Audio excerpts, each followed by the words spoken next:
مغرب کی طرف پھیلی ہوئی پہاڑیوں کے اوپر سورج ڈوب رہا تھا۔ آفتابی گولے کا آدھا حصہ پہاڑ کی چوٹی کے نیچے جا چکا تھا اور آدھا حصہ اوپر دکھائی دیتا تھا۔ تھوڑی دیر کے بعد پورا سورج ابھری ہوئی پہاڑیوں کے پیچھے ڈوب گیا۔ اب چاروں طرف اندھیرا چھانے لگا۔ سورج دھیرے دھیرے اپنا اجالا سمیٹنے لگا۔ بظاہر ایسا معلوم ہوتا تھا کہ سارا ماحول گہری تاریکی میں ڈوب جائے گا، مگر عین اس وقت جب کہ یہ عمل ہو رہا تھا، آسمان پر دوسری طرف ایک روشنی ظاہر ہونا شروع ہوئی۔ یہ 12ویں کا چاند تھا جو سورج کے چھپنے کے بعد اس کی مخالف سمت سے چمکنے لگا اور کچھ دیر کے بعد پوری طرح روشن ہو گیا۔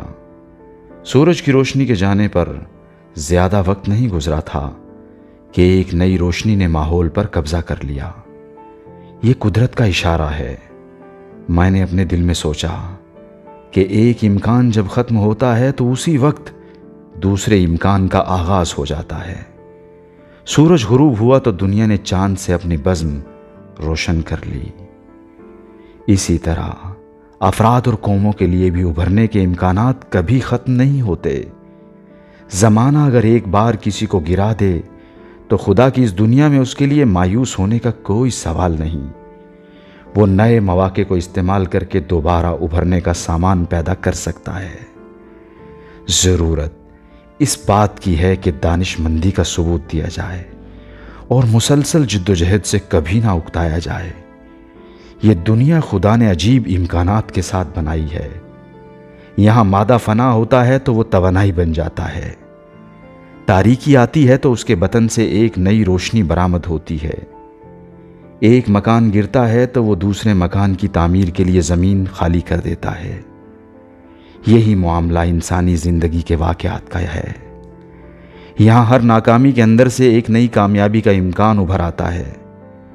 دو قوموں کے مقابلہ میں ایک قوم آگے بڑھ جائے اور دوسری قوم پیچھے رہ جائے تو بات یہیں ختم نہیں ہو جاتی ہی، اس کے بعد ایک اور عمل شروع ہو جاتا ہے۔ بڑھی ہوئی قوم کے اندر عیش پرستی اور سہولت پسندی آ جاتی ہے اور دوسری طرف پچھڑی ہوئی قوم میں محنت اور جد و جہد کا نیا جذبہ جاگ جاتا ہے۔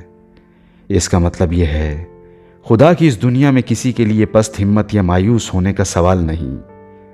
حالات خواہ بظاہر کیسے ہی ناموافق دکھائی دیں، اس کے آس پاس آدمی کے لیے ایک نئی کامیابی کا امکان ضرور موجود ہوتا ہے۔